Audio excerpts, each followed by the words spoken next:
ഒരാളെ എന്നെ തപ്പി അലഞ്ഞു, തേടി തേടി ഞങ്ങൾ അലഞ്ഞു എന്ന് പറഞ്ഞുകൊണ്ട് ഒരു എനിക്കൊരു ഞാനൊരു 170 പേരോളം എണ്ണി. എന്താണെന്നറിയാം, വാട്സപ്പിൽ കാണുന്നില്ല സിംഗും. പിന്നെ ഞാൻ നിർത്തി, എളുപ്പത്തിൽ വീഡിയോ ചെയ്യാമെന്ന് ഓർത്ത്. ഒന്നുമില്ല, ഞാൻ എവിടെ പോയിരിക്കുമെന്ന് പറയാം. ഇന്നലെ മിനിഞ്ഞാന്ന് ഞാൻ അനുമോളുടെ വീട്ടിൽ പോയിരിക്കുമെന്ന് പറഞ്ഞില്ലേ. ഞങ്ങൾക്ക് വിസയുടെ കാര്യത്തിന് അവിടെ പോകേണ്ട ഒരു കാര്യം ഉണ്ടായിരുന്നു. അപ്പോൾ അതിനു വേണ്ടി പോയിരിക്കുമായിരുന്നു ഞങ്ങൾ. അങ്ങനത്തെ ചില കാര്യങ്ങളുണ്ടല്ലോ, ഓഫീസ് സംബന്ധമായ കാര്യങ്ങൾ, അതിനുവേണ്ടി പോകേണ്ട കാര്യമുണ്ടായിരുന്നു. അതിനുവേണ്ടി പോയിരിക്കുമായിരുന്നു കേട്ടോ. പിന്നെ വേറെ എന്ത് പറയാനാണ്, ഓരോരുത്തരും കൂടുതലും എന്നോട് ചോദിക്കുന്ന പ്രാർത്ഥനയെക്കുറിച്ചൊക്കെയാണ് ആൻസർ പറയുന്നതിന് വേണ്ടിയിട്ട്. സിംഗുമ്മ പ്രാർത്ഥന എഴുതിക്കും എനിക്ക്. അപ്പോൾ ഇങ്ങനെ ഞാൻ തുരുതുരാ കാണുന്നതാണ് കൂടുതൽ. എപ്പോഴും അതേക്കുറിച്ച് പറയണ്ടെന്ന് വിചാരിച്ചാലും കൂടുതൽ ആളുകൾ ഒരു ആശ്വാസത്തിന് വേണ്ടി അതൊക്കെയാണ് ചോദിക്കുന്നത്. എഴുതി പ്രാർത്ഥിക്കുന്നതിനെക്കുറിച്ച് ചോദിക്കുന്നു. എന്തൊക്കെ എനിക്ക് ഞാൻ ചെയ്യുന്ന കാര്യങ്ങൾ നിങ്ങളോട് പറയുന്നു, അത്രയേ ഉള്ളൂ. ശരിക്കും ഞാനൊരു കാര്യം പറയട്ടെ. പിന്നെ ആദ്യം ഞാൻ ഈ വീഡിയോയെക്കുറിച്ച് പിടിച്ചത്, ഞാൻ ഇങ്ങനെ പ്രാർത്ഥന എന്ന് പറയുന്ന കാര്യത്തിൽ ഇച്ചിരി ഞാൻ നന്നായിട്ട് പ്രാർത്ഥിക്കും, എല്ലാം കാര്യം ശരി. ഇങ്ങനെ എഴുതി പ്രാർത്ഥിക്കൽ, സദാ നാരായണ ചെല്ലൽ ഒക്കെ തുടങ്ങിയത് എങ്ങനെയാണെന്നറിയാവുക. നമ്മൾക്ക് ഇതിനകത്ത് സദാ നാരായണ ചെല്ലറില്ലായിരുന്നു കേട്ടോ. ഞാൻ വിഷ്ണു സഹസ്രനാമോ രാജഗോപാല മന്ത്രമൊക്കെയാണ് ചൊല്ലിക്കൊണ്ടിരുന്നത്. രാവിലെ 1 മണിക്കൂർ ഇരുന്ന് പ്രാർത്ഥിക്കുമായിരുന്നു, വൈകിട്ടും അതുപോലെ തന്നെ. ഈ 3 മണി പ്രാർത്ഥന ഇതൊക്കെ സ്വാഭാവികമായിട്ട് എനിക്ക് തോന്നി.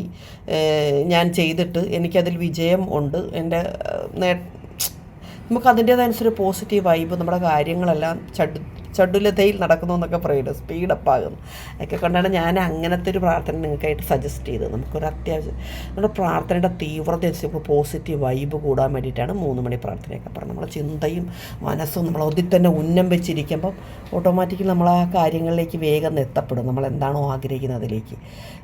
അങ്ങനെയാണ് ഈ പ്രപഞ്ചം, അങ്ങനെയാണ്. നമ്മൾ എന്തിനു വേണ്ടിയോ അതിയായി ആഗ്രഹിക്കുന്നു, അപ്പോൾ അതിലേക്ക് അത് നമ്മളിലേക്ക് വരും. അതിന് വേണ്ടിയിട്ടാണ് ഞാൻ അങ്ങനെ 3 മണി പ്രാർത്ഥനയൊക്കെ പറഞ്ഞത്.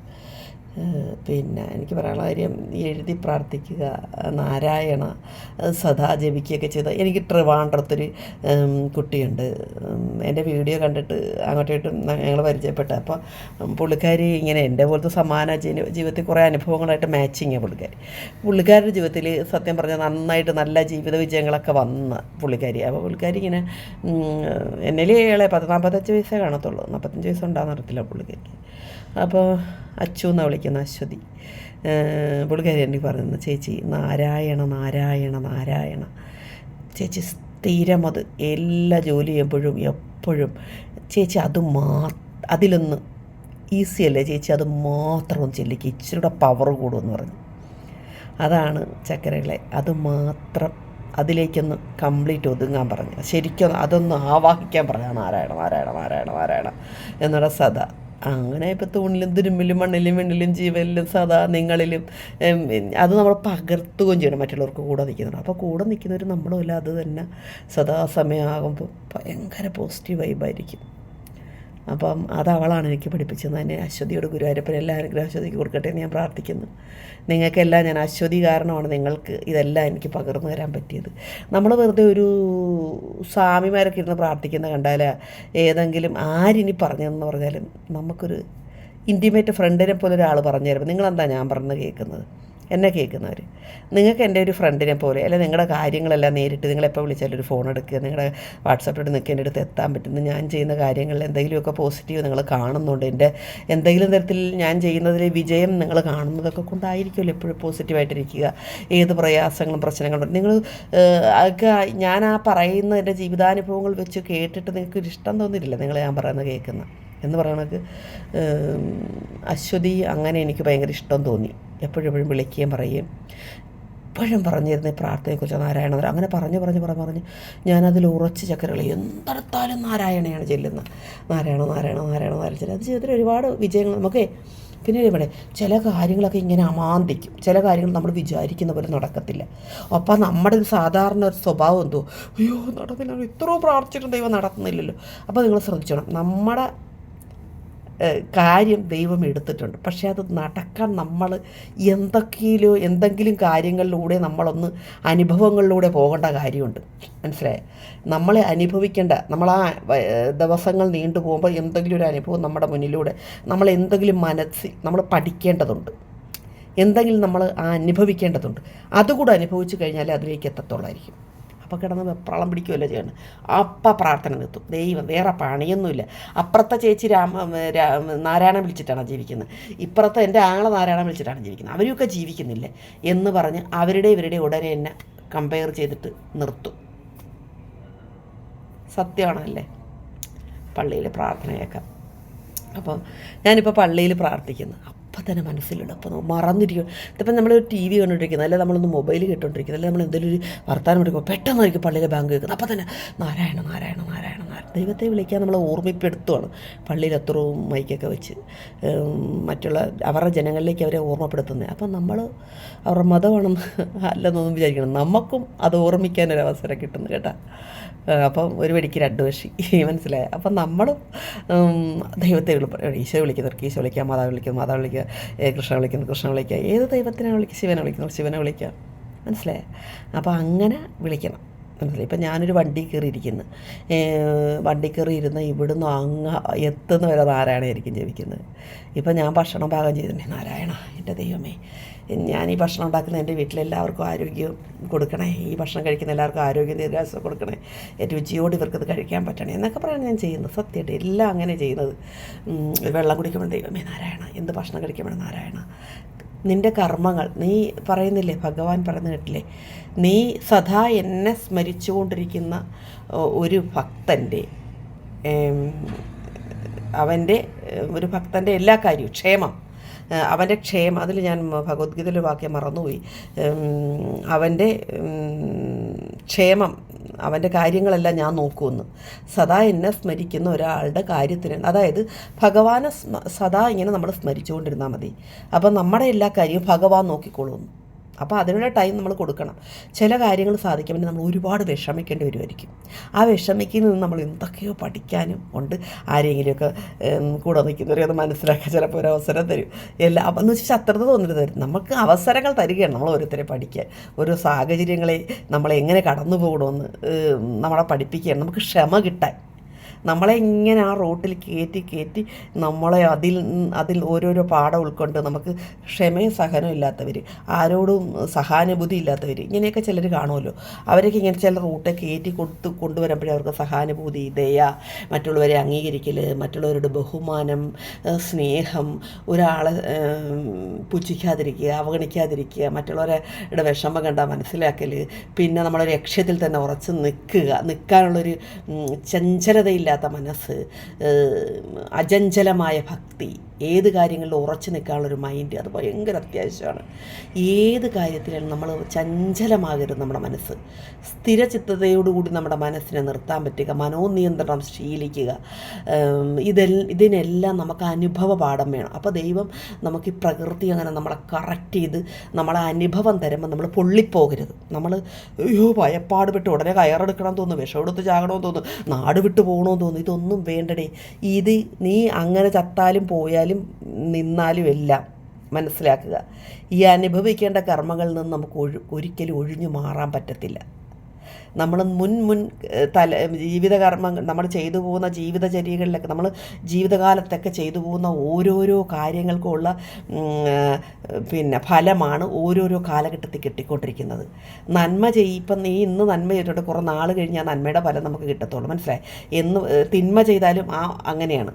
അപ്പോൾ അത് നമ്മളപ്പോൾ ചെയ്തുകൊണ്ടിരിക്കേണ്ടത് നന്മ ചെയ്ത് ഈശ്വര പ്രാർത്ഥനയോട് നന്മ ചെയ്ത് മുന്നേറി വരുമ്പോൾ കറക്റ്റായിട്ട് അടുക്കായിട്ട് നന്മ തന്നെ നമ്മുടെ സന്തോഷവും സമാധാനവും സമ്പൽ സമൃദ്ധി ആരോഗ്യവും എല്ലാം ഇങ്ങനെ കൊയ്ത് തന്നെ അനുഭവിച്ച് മുന്നോട്ട് പോകാൻ പറ്റും.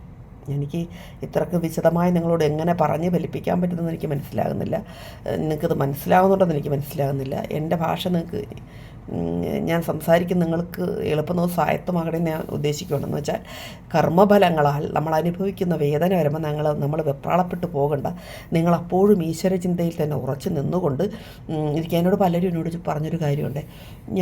ഒരു സ്ത്രീ പറഞ്ഞു, എൻ്റെ ആങ്ങളെയൊന്നും ദൈവത്തെ വിളിക്കത്തേയില്ല, അവർ രണ്ട് സുഖമായിട്ട് ജീവിക്കുവാണല്ലോ, അവർ മുജ്ജന്മത്തിൽ വല്ല നല്ല കർമ്മവും ചെയ്തിട്ടുണ്ടായിരിക്കും, അവരെന്തെങ്കിലും ഒരു കർമ്മം നിങ്ങളറിയുന്നില്ലായിരിക്കും, അവർ ഏതെങ്കിലും വിധത്തിൽ സൽക്കർമ്മം ചെയ്യുന്നുണ്ടായിരിക്കും, മനസ്സിലായി? അതിൻ്റെ ഫലമായിരിക്കും അവർ അനുഭവിക്കുന്നത്.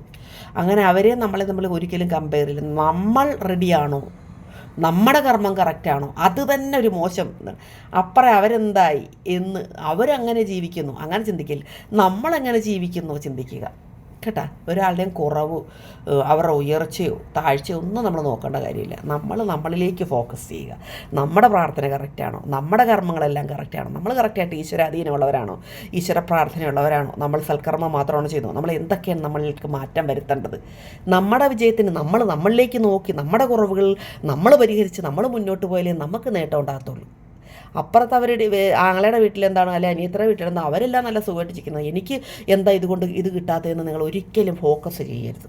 നിങ്ങളിലേക്ക് മാത്രം ഫോക്കസ് ചെയ്യുക, എങ്കിൽ മാത്രം നമ്മൾ രക്ഷപ്പെടത്തുള്ളൂ കേട്ടോ. അപ്പോൾ എനിക്കൊക്കെ പറയാൻ അങ്ങനെ ഒത്തിരി എൻ്റെ ബന്ധുക്കളും ആൾക്കാരും ഒക്കെ എൻ്റെ ഞാൻ ഇങ്ങേറ്റം രാജഗോപാലൻ്റെ ഫാമിലിയും എല്ലാ ഫാമിലിയും ഇപ്പം നിങ്ങളോട് ഇപ്പോൾ രാജഗോപാലടക്കം ഞാൻ എന്തോ സ്നേഹത്തോടെ നിൽക്കുന്നത്. ഇപ്പോൾ അവരൊന്നും എന്നെ ഹെൽപ്പ് ചെയ്തിട്ടല്ല അവരോട് സ്നേഹം കാണിക്കുന്നത്. അല്ല അവരുടെ ഫാമിലി, മറ്റേ എൻ്റെ അമ്മയുടെ ഫാമിലി, അമ്മയുടെ ചേട്ടത്തിനത്തിമാരുടെ ഫാമിലി, അവരൊന്നും ഹെൽപ്പ് ചെയ്തിട്ടല്ല, ഒരു മനുഷ്യരും എനിക്ക് ഹെൽപ്പ് ചെയ്തിട്ടല്ല. അതായത് ഞാൻ കഷ്ടത അനുഭവിച്ച സമയത്ത് അവരിൽ നിന്ന് അനുഭവം കിട്ടാൻ, നല്ല അനുഭവങ്ങളുടെ സംരക്ഷണം കിട്ടാൻ എനിക്ക് അങ്ങനത്തെ ഒരു യോഗമില്ലായിരുന്നു. അതിനുള്ളൊരു കർമ്മം ഞാൻ ചെയ്തിട്ടില്ലായിരുന്നു. അതിനവരെ പഴിച്ചിട്ട് കാര്യമില്ല. അങ്ങനെ ചിന്തിച്ചാൽ നിങ്ങൾ ഒരു ശത്രുവും ഈ ഭൂമിയിൽ നിങ്ങൾക്ക് ഉണ്ടാകത്തില്ല കേട്ടാ. അല്ലെങ്കിൽ ഇങ്ങനെയാണ്, അയ്യോ ഞങ്ങളുടെ ദുരിതകാലത്ത് ഞങ്ങളെ അവർ സഹായിച്ചില്ല. നിങ്ങൾ എന്തെങ്കിലും പഠിക്കാൻ കാണും, അതുകൊണ്ടാണ് നിങ്ങൾ സഹായിക്കാഞ്ഞത്. ദൈവം അവരുടെ ഉള്ളിൽ നിങ്ങളുടെ ഉള്ളിലിരിക്കുന്ന ഒരു ദൈവമാണ്. അവരുടെ ഉള്ളിലിരിക്കുന്ന ഈശ്വര ചിന്തയിൽ ജീവാത്മാവിന് നിങ്ങളെ സഹായിക്കാനായിട്ടുള്ള ഒരു ഇത് അവരുടെ തലച്ചോറിലേക്ക് ദൈവം തന്നെ കൊടുക്കണം. അത് കൊടുത്തില്ല. അത് കൊടുക്കാഞ്ഞത് നിങ്ങൾ അങ്ങനെ അവർ സഹായം ചെയ്താൽ നിങ്ങൾ അനുഭവിക്കേണ്ടതിൽ നിന്ന് രക്ഷപ്പെടത്തില്ലേ. അതുകൊണ്ടാണ് നമ്മൾ ഒരാളെ സഹായിക്കുമ്പോൾ നമ്മുടെ ഉള്ളിൽ നിന്ന് ചിന്ത വരുമ്പോഴല്ലേ സഹായിക്കുന്നത്. മനസ്സിലായേ? നമുക്ക് ചില സ്ഥലത്ത് സഹായം ചോദിച്ചോണ്ട് നമുക്ക് കിട്ടത്തില്ല. അവരുടെ ഉള്ളിലിരിക്കുന്ന ജീവാത്മാവിനെ നമ്മളെ സഹായിക്കാൻ ഈശ്വരൻ നമ്മുടെ സൽക്കർമ്മം കൊണ്ട് അവർക്ക് തോന്നിക്കണം. നമ്മുടെ പ്രാർത്ഥന, നമ്മുടെ സൽപ്രവൃത്തി ഒക്കെ കൊണ്ട് അവരുടെ ഉള്ളിലിരിക്കുന്ന ജീവാത്മാവിനെ സ്വാധീനിക്കാൻ നമുക്ക് കഴിയണം. ഞാനെപ്പോഴും പ്രാർത്ഥിക്കും, ദൈവം എൻ്റെ നാവിൻ തുമ്പിൽ സരസ്വതി വാഴണമേ, എൻ്റെ ഭഗവാനെ നാരായണ ഹൃദയത്തിൽ നിന്ന് ബുദ്ധി തലച്ചോറിലേക്ക് തരണേ, ചെയ്യുന്നതും നമ്മൾ എല്ലാം നല്ലതായി മുന്നോട്ട് പോകുന്ന വഴിയും മാർഗവും എല്ലാം നല്ലതാക്കി തരണേ, ദിശയൊന്നും തെറ്റരുതേ, ലക്ഷ്യം നല്ലതിലേക്കായിരിക്കണേ, എല്ലാം നല്ലതിലേക്ക് കൊണ്ടുപോകണേ എന്നാണ് പ്രാർത്ഥിക്കുന്നത്. അങ്ങനെ ഓരോരുത്തരും പ്രാർത്ഥിക്കണം, നാവിൽ സരസ്വതി വാഴണേ എന്ന് വെച്ചാൽ നല്ല വാക്കുകൾ വർത്താനവും മാത്രം നമ്മുടെ വായി വരാവുള്ളൂ. ആരെയും ദുഷിക്കരുതും, ആരോട് ദേഷ്യപ്പെടലും, എല്ലാവരോടും ക്ഷമിക്കാൻ പറ്റണം, എല്ലാവരുടെ മുഖത്ത് നോക്കി ചിരിക്കാൻ പറ്റണം.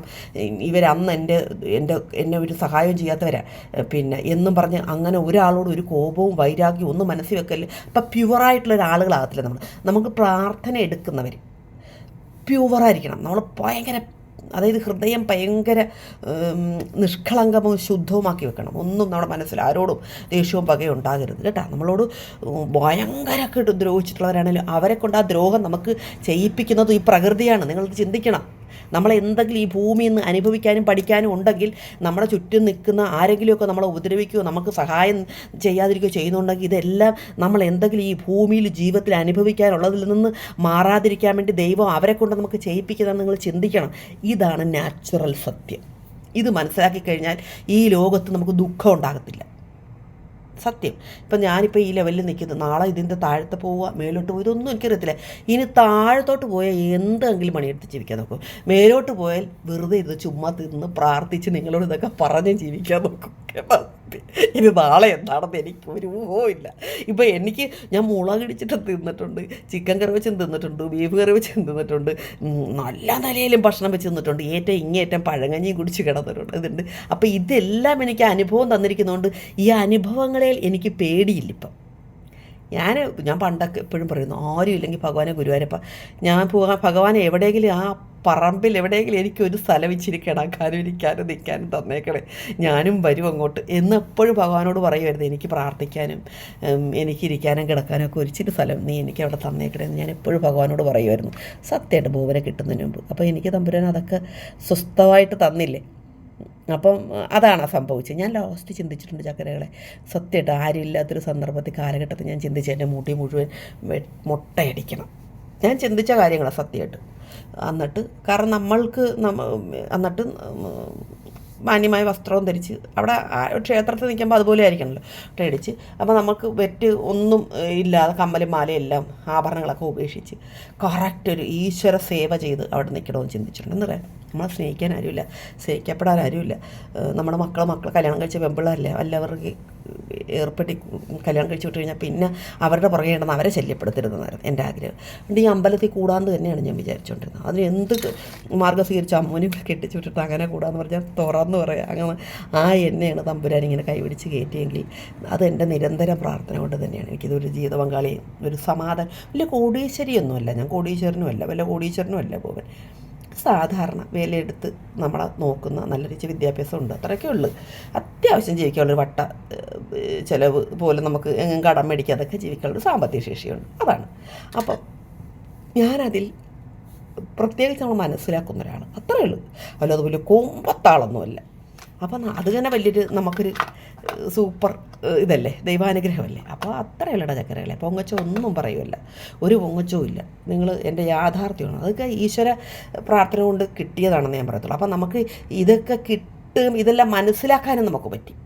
മുമ്പ് ഇതൊന്നും ഈശ്വര പ്രാർത്ഥനയൊന്നും ഇല്ലായിരുന്നു. അതിനു മുമ്പ് എനിക്ക് കാണുന്നവരുടെ ദേഷ്യം, ഏത് മാർഗത്തിലാണെങ്കിലും പണം ഉണ്ടാക്കണം, എങ്ങനെ രക്ഷപ്പെടണം അല്ലാതെ രക്ഷപ്പെടാൻ ഈശ്വരനെ കൂട്ടുപിടിക്കണം എന്നൊരു ചിന്തയേ ഇല്ലായിരുന്നു. അത് എങ്ങനെയാക്കണം തമ്പുരാൻ തന്നട ചക്കരകളെ. അതുകൊണ്ടത് സമാധാനത്തിൻ്റെ മാർഗത്തെ സഞ്ചരിക്കും കേട്ടോ. അപ്പോൾ ഞാനീ പറഞ്ഞതൊക്കെ നിങ്ങൾക്ക് മനസ്സിലാക്കണമെന്ന് വിചാരിക്കുന്നു. വൈകിപ്പോയതിൽ ക്ഷമിക്കണം. നിങ്ങളിങ്ങനെ ഇങ്ങനെ ഞാൻ പറഞ്ഞ പോലെ ഒന്ന് ചിന്തിച്ച് നിങ്ങൾക്ക് മനസ്സമാധാനം കിട്ടും. ഇപ്പോൾ അതിൻ്റെ കടം വന്ന് 10 ആളുകളുടെ വെറുകെയിട്ട് ഒരു ആളുകളോട് പറയേണ്ടി വരും. അപ്പോൾ നമുക്കൊരു നമ്മുടെ അഭിമാനം പോയി അങ്ങനെ നിങ്ങൾ ആ സമയമൊക്കെ കടന്നു പോകും. ആ തെറി പറഞ്ഞവർ പിന്നെ ലാസ്റ്റ് കുറ്റബോധപ്പെടുന്നൊരു കാലഘട്ടം നിങ്ങളിലേക്ക് എത്തും.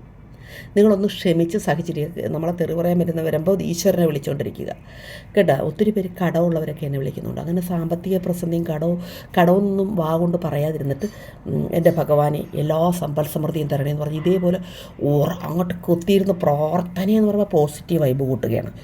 എഴുതുകയും നാരായണ ബുക്കിൽ എഴുതുക. അപ്പോൾ കൂടും നമുക്ക് ശക്തി കൂടും. നമ്മുടെ മനസ്സ് എന്ന് പറയുന്നിടത്താണ് ശക്തി. അതിങ്ങനെ കാന്തികമായിട്ട് വലിച്ചെടുക്കും ഈ പ്രപഞ്ചത്തിൻ്റെ. എനിക്ക് ഇന്നത് വേണം, നീ എന്താ, നമ്മളിങ്ങനെ പ്രാർത്ഥിക്കുമ്പോൾ നമ്മുടെ ഉള്ളിൽ കാണുമല്ലോ എന്തെങ്കിലും നമുക്ക് ആവശ്യം.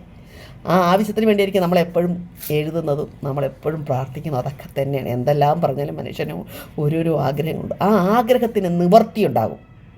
മനസ്സിലായോ? അതാണ് പറഞ്ഞു തരുന്നത് എൻ്റെ ചക്കരകളെ. കളിയാക്കുന്നവർ കാണും, ഇത് വിശ്വസിക്കാത്തവർ കാണും. പക്ഷേ നാച്ചുറലായ കാര്യം ഇത് തന്നെയാണ് ചക്കരകളെ. ഞാൻ എൻ്റെ ജീവിതത്തിൽ ഈ 52 വയസ്സ് കഴിഞ്ഞ് 53 വയസ്സ് വരുന്നു.